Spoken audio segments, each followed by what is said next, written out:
पिछली क्लास में नोमस मेथड कर रहे थे। नोमस मेथड को एक बार जो कोई हमने इक्वेशन निकाली है दोबारा करेंगे करते हुए। क्या करेंगे? Late the mass of organic compound कितना है? W gram. ठीक है। अब जो वॉल्यूम है,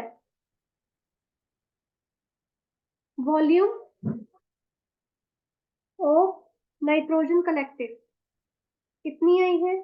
Vm। ओके। अब एटमॉस्फेरिक प्रेशर हम कितना लेंगे? pmm of mercury. और रूम टेम्परेचर हम लेंगे T1 केल्विन। ठीक है। अब फिर आगे चलते हैं एक्वस टेंशन भी फाइंड आउट करनी होती है हमने। एक्वस टेंशन एट कितने? T1 केल्विन पे ही हमने एक्वस टेंशन फाइंड आउट करी, that is 8 mm of mercury. हाँ, तो टोटल प्रेशर ड्राई नाइट्रोजन का कितना आएगा? टोटल प्रेशर ड्राई नाइट्रोजन का कितना आएगा? इसको और इसको माइनस कर देंगे, P minus mm of mercury. ठीक है। तो पहले कन्वर्ट करेंगे वॉल्यूम ऑफ नाइट्रोजन को वॉल्यूम एट एसटीपी में। ठीक है। तो उसके लिए हमने क्या की थी? पहले ली थी एक्सपेरिमेंटल कंडीशंस क्या आएंगे। एक्सपेरिमेंटल कंडीशंस के अकॉर्डिंग जो आएगा उसको कन्वर्ट करना है। उसके अकॉर्डिंग T1 मेरे पास P माइनस ए है। ठीक है। T1 तो मेरे पास T1 केल्विन ही है, इसको mm ऑफ मर्करी लिख देंगे। V1 मेरे पास VmL है। ठीक है। अब करेंगे इसको कन्वर्ट एसटीपी कंडीशंस में। एसटीपी कंडीशंस में मेरे पास क्या आ जाएगा? T2 जो कि 760 mm ऑफ मर्करी आ जाएगा। ठीक है। T2 मेरे पास आ जाएगा 273 केल्विन। उस वही बात है, अगर मेरे पास डिग्री सेल्सियस में हो तो जितना मेरे पास डिग्री सेल्सियस है प्लस 273 केल्विन, तो वही आ गया। V2 ही हमें फाइंड आउट करनी है यहाँ पर। तो उसके लिए क्या करेंगे? गैस इक्वेशन अप्लाई करेंगे। अप्लाइंग गैस इक्वेशन, हमारे पास क्या होगा? P1V1 over T1 equal to P2V2 over T2। ठीक है। हमें किसको डिटरमाइन करना है? V2 को। V2 के आगे क्वेश्चन मार्क लगे है ना, तो V2 को डिटरमाइन कैसे करेंगे? T2 इधर चला गया, T2 P1 V1 अपॉन जो P2 है इधर नीचे आ जाएगा, P2 इंटू T1। तो जो यहाँ पे मेरे पास वैल्यूज है सारी के सारी फिल कर दी। T2 मेरे पास है 273, P1 है मेरे पास P माइनस है, V1 मेरे पास V है। मेरे पास ये वैल्यू गई, ये गई और ये गई। नीचे है P2 मेरे पास 760 है, T1 की जगह मैंने T1 ही लिख दी। ठीक है। तो मेरे पास एक बार ये इक्वेशन आ गई जिसको मैंने कह दिया, इसको सॉल्व करके मेरे पास x ml में वॉल्यूम आ जाएगी ड्राई नाइट्रोजन की। ठीक है। अब ये जो वॉल्यूम आई है, जो नाइट्रोजन होती है उसकी हम स्टैंडर्ड टेम्परेचर एंड प्रेशर में जो ml में वॉल्यूम लेते हैं वो होती है 22400। At standard temperature and pressure हम नाइट्रोजन की इतनी वॉल्यूम लेते हैं। ठीक है। ऑफ N2 कितनी आएगी? वैसे वेट कितना करेगा? 28 ग्राम करेगा। ठीक है। मेरे पास कितनी आई है? XML आई है, तो वो कितनी वे करेगी? 28 अपॉन 22400 इंटू एक्स ग्राम। ठीक है। तो परसेंटेज ऑफ नाइट्रोजन अब मैं निकालना चाह रही हूँ। परसेंटेज ऑफ नाइट्रोजन मेरे पास आ जाएगी mass of nitrogen upon mass of organic compound times 100। ठीक है। तो ये जो मेरे पास मास ऑफ नाइट्रोजन और मास ऑफ ऑर्गेनिक कंपाउंड आया, किसकी हेल्प से आया? इसकी हेल्प से। ठीक है। तो मैं लूंगी यहाँ पे 28 अपॉन 22400 इंटू एक्स अपॉन कितना कंपाउंड है W में इंटू 100। तो ये मेरे पास डूबर्स मेथड के अकॉर्डिंग इसका क्या आ जाएगा? फॉर्मूला आ जाएगा। ठीक है। तो you can see, 28 into volume of N2 at FCT और 22400 into mass of organic compound taken into 100. X मेरे पास क्या है? Volume of N2 at STP. W मेरे पास क्या है? Mass of organic compound. Okay, तो ये मेरे पास यहाँ पर डूमास मेथड कंप्लीट हो गया. अब नेक्स्ट करेंगे कैल्डाल्स मेथड. तो नेक्स्ट टॉपिक इज कैल्डाल्स मेथड या जेल्डाल्स मेथड, जो कि आल्सो यूज होता है फॉर द एस्टिमेशन, डिटर्मिनेशन नहीं कहेंगे, एस्टिमेशन ऑफ नाइट्रोजन. कैल्डाल्स मेथड हमने पहले भी किया था. ये मच सिंपलर है देन डूमास मेथड. ठीक है, ये बहुत ज्यादा यूज किए जाते हैं for the estimation of nitrogen, बल्कि इसको ज्यादा यूज करते हैं एज कम्पेयर टू डूमास मेथड. पर इसकी कुछ लिमिटेशन है कैल्डाल्स मेथड की, कि वो ऑर्गेनिक कंपाउंड्स जिसमें नाइट्रोजन के रिंग के साथ, जैसे कि पाइरिडिन हो गया, क्विनोलिन हो गया, उसमें कैल्डाल्स मेथड उसको एस्टिमेट नहीं कर पाएगा नाइट्रोजन को. और जो ऑर्गेनिक कंपाउंड जिसके अंदर नाइट्रो पड़ा है, डाईएसओ पड़ा है, उसमें भी कैल्डाल्स मेथड के यूज नहीं हो पाएगा. ओके, बच्चे इसको स्टडी करेंगे क्योंकि हमारे सिलेबस में है. तो क्या होता है, कोई भी non quantity of organic compound लेंगे, उसको हीट करेंगे विद कॉन्सेंट्रेटेड H2SO, ताकि जो नाइट्रोजन है वो क्वांटिटेटिवली कन्वर्ट हो जाए अमोनियम सल्फेट में. जब वो क्वांटिटेटिवली अमोनियम सल्फेट में कन्वर्ट हो जाएगा, उसको फिर से हीट करेंगे with excess of sodium hydroxide. With excess of sodium hydroxide उसको फिर से हीट कर दिया. ठीक है, तो अब जो अमोनिया गैस इवॉल्व होगी, वो हमें पता है वो excess volume of standard acid, sorry estimate volume of standard acid HCl या H2SO4 के बीच में से पास करवाई जाएगी. ठीक है, क्या होगा मेरे पास? कार्बन, हाइड्रोजन और मेरे पास ये भी होगा सल्फर, किसी भी ऑर्गेनिक कंपाउंड का, उसको पास करवाएंगे कॉन्सेंट्रेटेड H2SO4 में से और हीट करेंगे. ठीक है, CO2 plus H2O plus SO2 आ जाएगा. फिर उसी ऑर्गेनिक कंपाउंड में नाइट्रोजन भी होगा, वो भी सेम कॉन्सेंट्रेटेड H2SO4 में से पास होगा, हीट होगा. मेरे पास NH4 इनके साथ मिलकर NH4 twice SO2 sorry SO4 बना देगा यहाँ पे, which is ammonium sulphate. Ammonium sulphate. ये जो अमोनियम सल्फेट मेरे पास बन के आया, इसको हमने फिर से हीट करना in the presence of NaOH. इसको हीट किया तो मेरे पास आ जाएगा Na2, SO4 अलग हो जाएगा, 2NH3 अलग हो जाएगा, 2H2 अलग हो जाएगा. ठीक है, जो NH3 है मेरे पास, मुझे सिर्फ नाइट्रोजन वाली से मतलब है, उसको मैंने फिर से H2SO4 के कांटेक्ट में लेके आना, ताकि मेरे पास अगेन अमोनियम सल्फेट बन जाए. जब ये बनेगा, इसको या तो ये H2SO4 के साथ करिए, या फिर इसको फिर से, या फिर इसको जो ये बना था दिस और दिस HCl के साथ कर दे, ताकि मेरे पास यहाँ पर NH4 क्लियर बन जाए, अमोनियम क्लोराइड बन जाए. जो एसिड ये बन के बचा है, ये अनयूज्ड है और इसको यूज किया जाएगा इन टाइट्रेटिंग. इसको टाइट्रेट करेंगे विद अल्कली सोल्यूशन. ठीक है, टाइट्रेशन के बाद मेरे पास इसका अलग सब्सटेंस आ जाएगा. ठीक है, तो इसका ऑपरेटर बहुत टिपिकल है, बहुत बहुत बहुत टिपिकल है. आप कहो तो बना देती हूँ, वैसे ऑपरेटर्स तो आता नहीं है एग्जाम में, नहीं उसका प्रोसीजर आता है. मेन आता है उसका जो इक्वेशन हमने निकालनी होती है, उसमें से क्वेश्चन आता है मेन.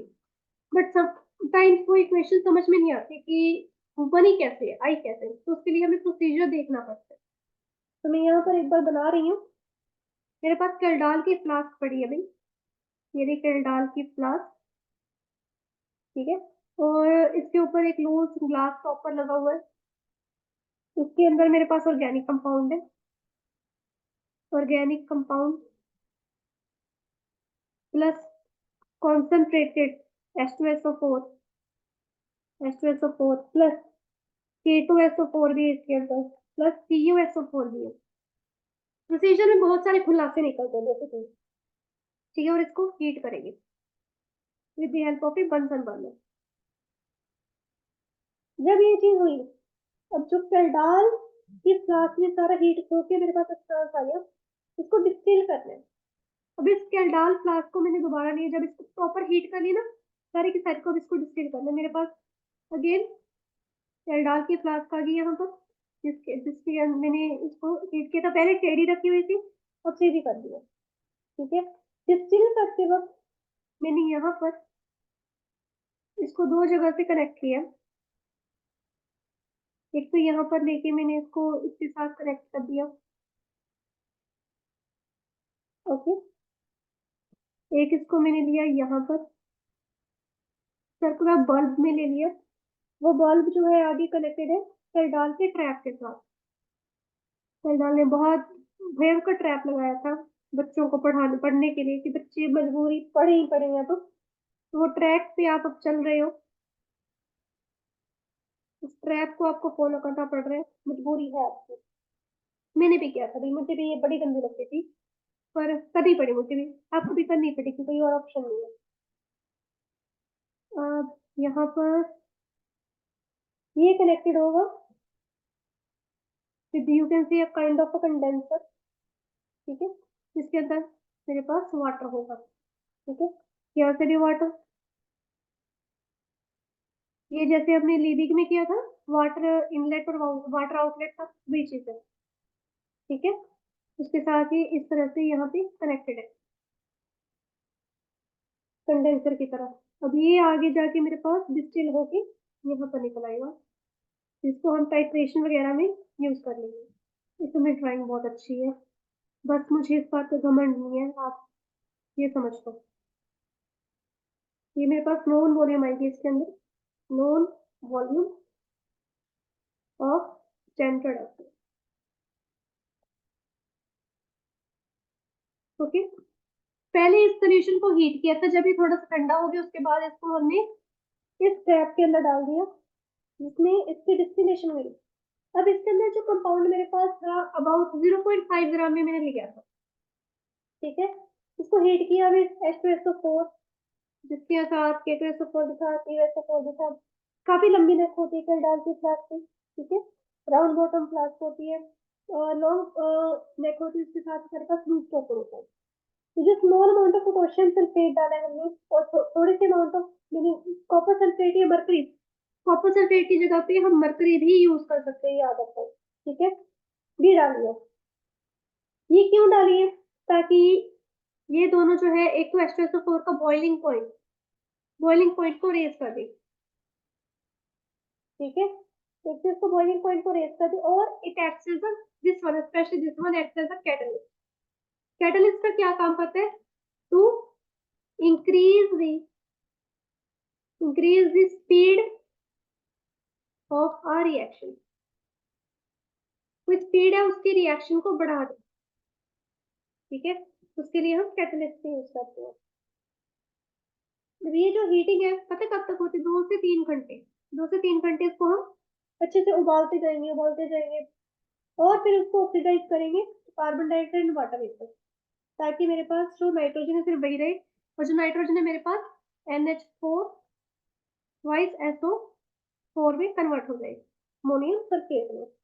अब ये जो कार्बन डाइऑक्साइड वाटर वेपर था, ये तो एस्केप हो जाएगी थ्रू द रूट्स, ऊपर इसमें से बाहर निकल जाएंगे कार्बन डाइऑक्साइड वाटर। और जो कंटेंट्स रह जाएंगे पहले उसको ठंडा करेंगे, फिर इसको एक और फ्लास्क, प्रॉपर कैल्डाल की फ्लास्क से है। ठीक है कैल्डाल की ही फ्लास्क, पर उससे थोड़ी डिफरेंट है। ठीक है, तो उसको ठंडा करके इस फ्लास्क में डालेंगे, राउंड बॉटम फ्लास्क में अगेन, और उसके अंदर इसको डाइल्यूट करेंगे विद वाटर। देखिए यहाँ से वाटर आ रहा है, यहाँ से वाटर आ रहा है, इसके साथ ही डाइल्यूट हो रहा है। जैसे ही डाइल्यूटेड ड्रॉप्स डालते जाएंगे हम मिथाइल ऑरेंज के साथ में। मिथाइल ऑरेंज क्या होता है? एक इंडिकेटर होता है, that thing you will learn in the chemistry lab. जब आप टाइट्रेशन के एक्सपेरिमेंट्स करोगे ना, अगर आपके पास केमिस्ट्री की फाइल है ऑलरेडी, उसमें टाइट्रेशन के एक्सपेरिमेंट्स, और you can search for the experiments of titration, तो उसमें मिथाइल ऑरेंज के बारे में बताया जाएगा, विच इज द इंडिकेटर। ठीक है, 2 to 3 ड्रॉप सफिशिएंट होते हैं मिथाइल ऑरेंज के, वो लेंगे हम। उसके अंदर डालेंगे, उससे हमें इंडिकेट हो जाएगा। अगर ये पिंक कलर शो करना शुरू कर दे, अगर पिंक कलर शो करेगा तो इसका नेचर क्या है, एसिडिक है। अभी क्या एसिडिक हो चुका है, ठीक है, क्योंकि ऑब्वियसली H2SO4 की बहुत क्वांटिटी है इसके अंदर। तो जो फ्लास्क है इसको फिट किया गया विद द ड्रॉपिंग फनल, यहाँ पे ड्रॉपिंग फनल के साथ भी कनेक्टेड है, जिसके अंदर सोडियम हाइड्रोक्साइड सोल्यूशन है, वो भी ड्रॉप बाय ड्रॉप डाला जा रहा है यहाँ से, ठीक है।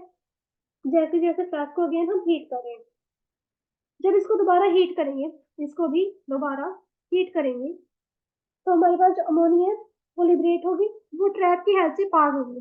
यहाँ पे ये अमोनिया ट्रैप की हेल्प से पास हो रही है, और जब ये पास हो रही है, ये थोड़ी सी गर्म है, ठीक है, और इस ट्रैप के अंदर ये वाटर को फिर से रिटेन कर लेंगे, तो अमोनिया वेपर जो कंडेंस होंगे, और यहाँ पर आते आते मेरे पास लिक्विड अमोनिया हो जाएगी। यहाँ पे आके कंडेंस हो जाएगी, कंडेंसर लगा हुआ, कंडेंस हो जाएगी, और लिक्विड अमोनिया जो है वो एब्जॉर्ब हो जाएगा, एक्सेसिव स्टैंडर्ड सॉल्यूशन जो सल्फ्यूरिक एसिड है वो भी एब्जॉर्ब हो जाएगा। तो अनरिएक्टेड एसिड रह जाएगा पीछे after the absorption of ammonia, और ये जो एस्टिमेशन होगी with the help of titration, ठीक है। अब इसका थोड़ा सा लंबा चौड़ा मेथड है फॉर द कैलकुलेशन भी आएंगी, केरलॉस मेथड की कैलकुलेशन है। ये थोड़ा सा केमिस्ट्री लैब वाला टॉपिक है, try to ask your school teachers की वो आपको केमिस्ट्री लैब में जिस करवाई if you go to the school. अगर नहीं जाते तो you can search it on YouTube, YouTube के ऊपर आपको ढेर सारी वीडियोस मिल जाएंगी। तो again let the mass of organic compound, क्या लेंगे, अभी तक क्या ले रहे हैं, W, volume of standard H2SO4 of molarity M। याद आया कुछ, मोलैरिटी की थी ना केमिस्ट्री की शुरुआत में, इस बुक की शुरुआत में, इतनी वॉल्यूम मिलेंगे, ठीक है। और जो एक्सेस ऑफ एसिड है वो रह जाएगा after the absorption of NH3, जिसको टाइट्रेट करेंगे विद H2SO4 ऑफ मोलैरिटी है, सॉरी टाइट्रेशन करेंगे उसकी NaH की सोडियम हाइड्रोक्साइड के साथ, टाइट्रेशन करेंगे ऑफ मोलैरिटी M। तो वॉल्यूम लेट कर लेते हैं, let the volume of NaOH of molarity M used for the titration of excess of H2SO4, यानी कि जब मेरे पास बहुत ज्यादा अमाउंट में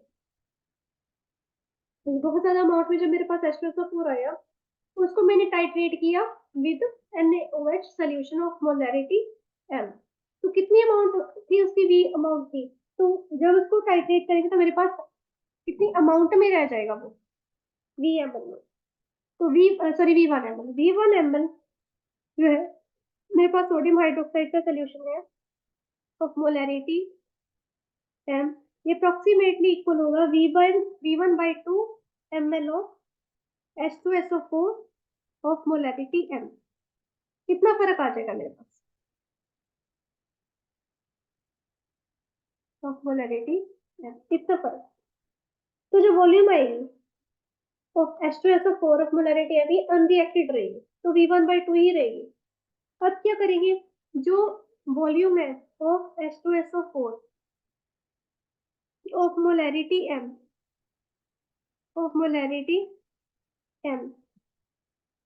यूज यूटिलाइजेशन नहीं, लेफ्ट अनरिएक्टेड लिख देते हैं, जो अनरिएक्टेड रही है मैंने अभी बताई V1/2 है।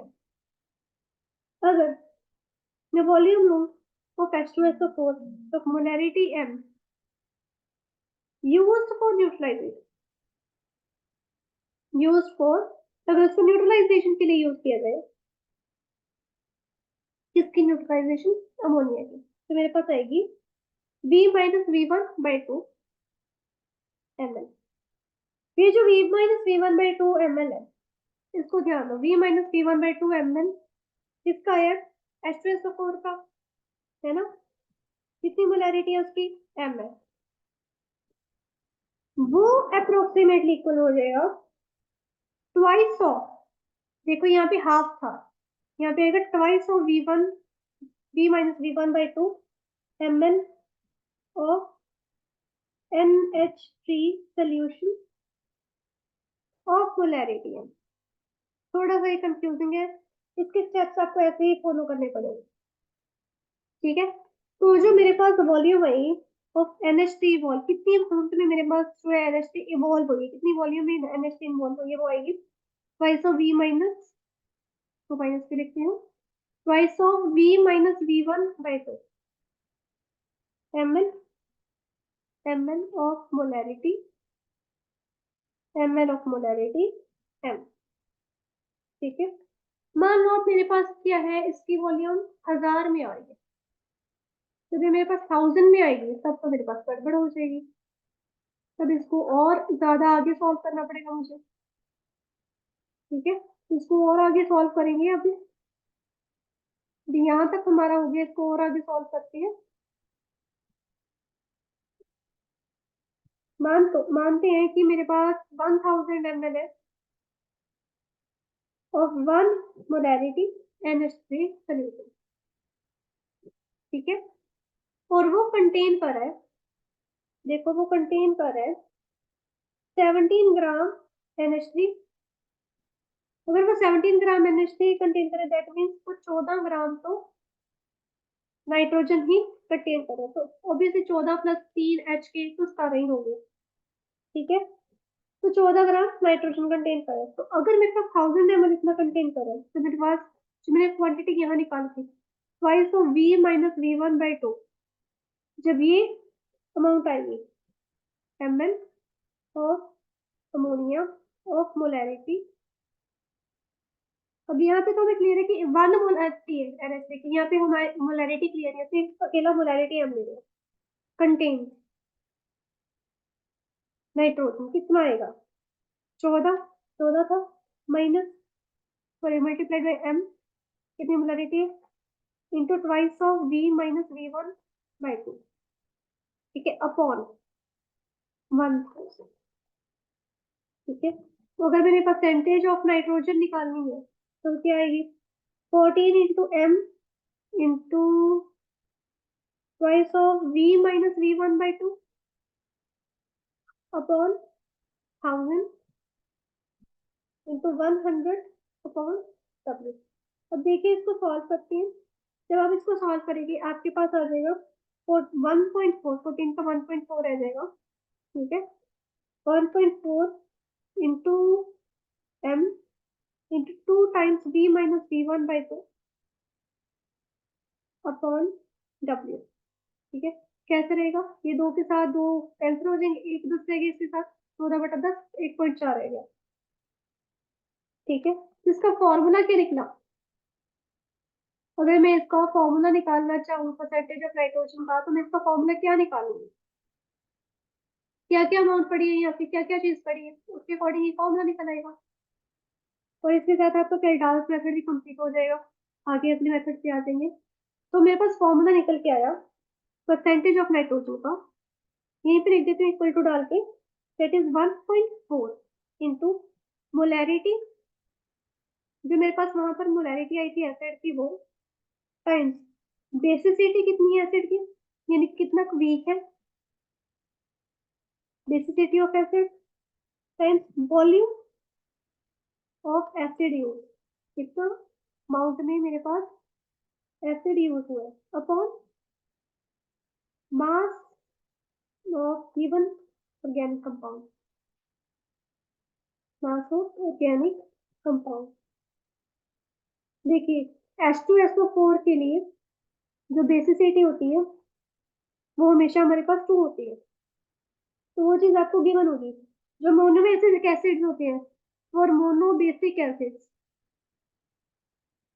उनकी जो बेसिसिटी होती है वो 1 होती है, बेसिसिटी की वैल्यू होती है। ठीक है, तो अगर मैं percentage of nitrogen monobasic acid की निकालूं, क्या आएगी 1.4 इंटू मोलैरिटी ऑफ एसिड, जब बेसिसिटी 1 ही होगी तो उसका तो जिक्र ही नहीं करना, times volume of acid use हो जाएगा, volume of acid use upon mass of organic compound. ठीक है, अब ये जो मोलैरिटी है इसको हम नॉर्मेलिटी के साथ भी कर सकते हैं। फोर मोनोबेसिक एसिड्स होंगे, सिर्फ मोनोबेसिक के लिए होगा ये, और किसके लिए नहीं होगा, क्योंकि मोनोबेसिक के लिए मोलैरिटी और नॉर्मेलिटी इक्वल होता है। मोलैरिटी इक्वल्स टू नॉर्मेलिटी, किसके लिए, फोर मोनोबेसिक एसिड्स के लिए। तो यहाँ पर मोलैरिटी की जगह पे अगर आप नॉर्मेलिटी भी कर दोगे या नॉर्मेलिटी भी लिख दोगे तो कोई बड़ी दिक्कत नहीं होगी। ठीक है, तो ये आपके पास आ गया कैल्डाल्स मेथड। अब आगे बढ़ते हैं, आगे बढ़ते हैं हम estimation of hydrogen. Now let's move on to estimation of hydrogen. पिछली क्लास में हमने कार्बन और नाइट्रोजन किया था, और एक मेथड किया था हमने नाइट्रोजन का, विच वाज डूमर्स मेथड। अभी हम करेंगे कैल्डाल्स मेथड, हमने कर लिया नाइट्रोजन के लिए। अब एस्टिमेशन ऑफ हाइड्रोजन क्यों लिख रही हूँ, सॉरी, हेलोजन आएगा। एस्टिमेशन ऑफ हेलोजन, हाइड्रोजन तो अभी मैं बता तो रही हूँ, लिखा है हमने अभी किए। जो हेलोजन है उनको हम मेथड करते हैं बाई कैरियर मेथड, इसको मेजर करते हैं हम बाई कैरियर मेथड। एक non quantity of organic substance लिया जाएगा, उसको हीट करेगा, उसको हीट करेंगे विद फ्यूमिंग निट्रिक एसिड। ठीक है, किसी कैरियर ट्यूब में करेंगे, और सिल्वर हलाइड डाला जाएगा उसके अंदर। सिल्वर हलाइड डालेंगे, और उसको जो भी हमारे पास उससे जो सब्सटेंस ऑब्टेन होगा उसको पहले सेपरेट करेंगे, फिर उसको वॉश करेंगे, फिर उसको ड्राई करेंगे, फिर उसको वेट करेंगे। पहले क्या करना है, सेपरेट करना है, फिर वॉश करना है, फिर ड्राई करना है, और फिर वेट करना है। वेट ऑफ सिल्वर हलाइड जो हमारे पास फॉर्म होगा उसे हम परसेंटेज ऑफ हेलोजन निकाल लेंगे। ठीक है, तो बेसिकली मेरे पास हेलोजन होगा प्लस AgNO3 मेरे पास आ जाएगा उसके अंदर, तो मेरे पास AgX आएगा ऑब्वियसली। जब उसको हम ट्राई करके वेट करेंगे तो उससे हमें कुछ हद तक लगभग हेलोजन कितना है वो पता लग जाएगा। तो कार्बन, हाइड्रोजन, सल्फर भी इसके अंदर यूज होंगे। जैसे कि कार्बन प्लस 2 के प्रेजेंट पे HNO3 क्या बना देगा, CO, तो ऑब्वियसली ऑर्गेनिक कंपाउंड उसके अंदर तो कार्बन डाइऑक्साइड होगी, और कार्बन भी होगा, हाइड्रोजन भी होगा, हाइड्रोजन भी यूज होगा। और फ्यूमिंग ले रही है हम HNO3, तो मेरे पास यहाँ पर H2O भी आ गया। ठीक है, S सल्फर लेंगे, ठीक है, H2SO4 भी यूज होगा इसके अंदर, प्लस H2 प्लस 3O मेरे पास आ जाएगा सल्फ्यूरिक एसिड। ठीक है, तो ये इसका प्रिंसिपल है। तो सीधे देखते हैं, थोड़ी सी अमाउंट लेंगे हम ऑर्गेनिक कंपाउंड की, थोड़ी सी कितनी, थोड़ी सी कितनी, 0.5 ग्राम लेंगे। ठीक है, 0.5 ग्राम लेंगे, तो उससे हमें क्या करना है, सिल्वर नाइट्रेट लेंगे पहले तो 0.5 ग्राम, और ऑर्गेनिक कंपाउंड भी इतना ही लेंगे। ठीक है, उसको 5 centimetre cube of fuming nitric acid के साथ ले लेंगे इन कैरियर ट्यूब। बहुत ही छोटी अमाउंट में ऑर्गेनिक सब्सटेंस उसके अंदर डालेंगे। ठीक है, 0.5 ग्राम में, और जैसे हम सब कुछ कैरियर ट्यूब में डाल देंगे, ट्यूब को हम के एक आउटर आयरन जैकेट के अंदर रख देंगे, और उसको हीट करेंगे फर्नेस पे 553 टू 563 केल्विन टेम्परेचर। ठीक है, इस तरह से मेरे पास फर्नेस होगी, तो उस फर्नेस के अंदर कैरियर ट्यूब को डाला जाएगा इस तरह से। कैरियर ट्यूब ना इस तरह से होती है, और ये आगे से जाके इस तरह से हल्की सी बंद सी हो जाती है इस तरह से। ये कैरियर ट्यूब, और ये फर्नेस है। फर्नेस के अंदर उसको डाल दिया, 5-6 घंटे के लिए रख दिया। 5-6 घंटे के लिए रख देंगे, जो कार्बन, हाइड्रोजन, सल्फर है वो तो ऑक्सीडाइज हो जाएंगे कार्बन डाइऑक्साइड में, वाटर वेपर में, सल्फ्यूरिक एसिड में। जो हेलोजन है वो कन्वर्ट हो जाएगा सिल्वर हलाइड में, जिसको हम प्रेसिपिटेट कर लेंगे। ठीक है, इसके अंदर यहाँ पे सब्सटेंस है, वो जो हेलोजन आएगा उसको हम प्रेसिपिटेशन के हेल्प से बाहर निकाल लेंगे। तो कैलकुलेशन देखते हैं बेसिक हमारे पास क्या होता है, कैलकुलेशन के बेस पे हमारे पास क्या होती है, न्यूमेरिकल्स एंड क्वेश्चन जो कि हमारी जान निकाल देते हैं, है ना। तो मेरे पास let the mass of organic compound is W gram. ठीक है, मास ऑफ सिल्वर हलाइड जो हमारे पास फॉर्म हुआ वो ले लेते हैं एम ग्राम में, ठीक है। Since AgX is approximately equal to, तो मेरे पास 100 प्लस एक्स अगर होगा कितने पार्ट्स होंगे, किसके according, by weight. By weight मेरे पास अगर इतने पार्ट्स होंगे तो जो सिल्वर हलाइड है, इसके of silver halide, of silver halide which will contain x parts by weight, वैसे ही by weight of halogen, वो जो मेरे पास एटॉमिक मास के अकॉर्डिंग आ रहे हैं वो। तो मैं ये कह सकती हूँ कि जो 100 प्लस 108 प्लस एक्स आ रहा है ऑफ सिल्वर हलाइड, ये ऑफ हाइड्रोजन हमें एक्स अमाउंट ऑफ हाइड्रोजन दे देगा, ठीक है। तो you can say M gram of silver halide, M gram of silver halide will give halogen equals to x upon 108 plus x into m, ठीक है। अब परसेंटेज निकालनी है, परसेंटेज में यहाँ पर ऊपर निकालती हूँ, परसेंटेज ऑफ हाइड्रोजन निकालनी है, that will be equal to, कितना मेरे पास मास आया है हाइड्रोजन का, वही फॉर्मूला यूज करेंगे, मास of organic compound times 100, formula तो यही है, लेकिन इसमें वैल्यूज कुछ अलग आएंगे, x इंटू एम, जो हाइड्रोजन है उसका कितना मास है 108 प्लस एक्स, यहाँ पे बाई पार्ट्स चलते हैं, इंटू 100, और यहाँ पर रेट ऑफ ऑर्गेनिक कंपाउंड। तो जो एक्स है मेरे पास, एक्स क्या है, एटॉमिक मास, एक्स क्या है, एटॉमिक मास है किसका, हाइड्रोजन, ठीक है। तो परसेंटेज ऑफ हाइड्रोजन अगर मैं निकालना चाहूँ, जैसे कि मेरे पास क्लोरीन का होता है एटॉमिक मास 35.5, आयोडीन का होता है 127, ठीक है। तो इसका अगर फॉर्मूला मैंने लिख के बताना हो क्या है, तो क्या आएगा, एक्स क्या है मेरे पास, atomic mass of hydrogen, atomic mass of hydrogen into M क्या है, mass of silver halide, mass of silver halide AgX into 100 upon 108, 108 plus atomic mass, 108 plus atomic mass of hydrogen, क्योंकि हम बाय पार्ट्स कर रहे थे, times mass of organic substance, ठीक है। तो ये आपके पास सारा का सारा आपके पास एस्टिमेशन ऑफ हैलोजन आ जाएगा, ठीक है।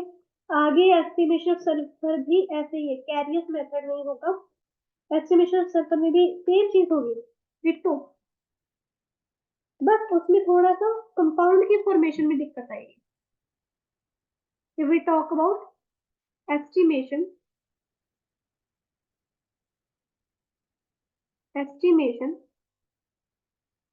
of sulfur, वो भी कैरियस मेथड से फॉलो होगी। अभी हमें HNO3 लेनी है स्टीरियो ट्यूब में, कैरियस ट्यूब में, ठीक है। सल्फर को क्वांटिटेटिवली कन्वर्ट करेंगे सल्फ्यूरिक एसिड में, फिर उसको प्रेसिपिटेट करेंगे विद बेरियम क्लोराइड, उसमें हम AgNO3 ले रहे थे, इसमें हम बेरियम क्लोराइड लेंगे, ठीक है, या बेरियम सल्फेट ले लेंगे, ठीक है। और उसको प्रेसिपिटेट करेंगे, फिल्टर करेंगे, वॉश करेंगे, ड्राई करेंगे, वेट करेंगे, सेम वही चीज है, ठीक है। किससे फाइंड आउट करेंगे, from the base weight of BS, suppose तो वही होगी S प्लस H2O हो जाएगा प्लस CO हो जाएगा, which will in the presence of HNO3, मेरे पास क्या दे देगा H2SO4, और ये जो H2SO4 बना, इसको हमने BaCl2 के साथ रिएक्ट करवा दिया, मेरे पास बेरियम सल्फेट आ जाएगा, उस बेरियम सल्फेट में से मैंने S को एस्टिमेट करना है, उसकी पीपीटी निकाल के एस्टिमेट कर लेना, ठीक है। वही ऑर्गेनिक कंपाउंड लिया, उसको हीट किया HNO3 फ्यूमिंग के साथ, फ्यूमिंग HNO3 के साथ इन कैरियस ट्यूब, वैसे ही उसको फर्नेस के अंदर रख देना है, हीटिंग के बाद कार्बन हाइड्रोजन ऑक्सीडाइज हो जाएंगे into carbon dioxide in water vapour, sulphur जो सल्फ्यूरिक एसिड में चेंज हो जाएगा, फिर उसको फिर हीट करेंगे 5-6 घंटे। 5-6 घंटे के बाद के कैरियर ट्यूब को हम ब्रोक कर देंगे, मतलब कि कम्प्लीटली बंद तोड़ देंगे उसको, ठीक है, ब्रेक कर देंगे। जो कंटेंट्स होंगे उनको ट्रांसफर कर देंगे टू अ बेकर। तो जो बेरियम क्लोराइड सोल्यूशन है उसको ऐड कर देंगे ड्रॉप वाइज। जब सल्फ्यूरिक एसिड के प्रेसिपिटेट हो जाएगा एज बेरियम सल्फेट, और उस प्रेसिपिटेट को फिल्टर करेंगे, वॉश करेंगे, ड्राई करेंगे एंड देन फाइनली वे कर देंगे। तो कैलकुलेशन वही होंगी। Late the mass of organic compound क्या होगा, W gram, mass of BaSO4 form कितना आ जाएगा, m ग्राम। जो BaSO4 है उससे ही हम सल्फर को निकालेंगे, तो BaSO4, Ba का आ जाएगा, बेरियम का आ जाएगा 137, S का कितना होता है 32, और ऑक्सीजन के 4 हो गए तो 64 हो गया, ठीक है। दिस इज इक्वल टू 32, इसका तो 32 ही है, तो मेरे पास अप्रोक्सीमेटली इक्वल टू 32, सॉरी, तो मेरे पास अमाउंट आ जाएगी 233, ठीक है। यानी कि 233 ग्राम जो है BaSO4 का, that contains that contains sulfur is 32 ग्राम, हमें ये पता लगा। तो जो अगर मेरे पास ये m ग्राम में है, मेरे पास तो m ग्राम में है, m gram of BaSO4 contains sulfur कितनी आएगी, 32 टाइम्स m अपॉन 233। तो परसेंटेज निकालनी होगा सल्फर की, कैसे निकालेंगे, mass of sulphur upon mass of organic compound times 100।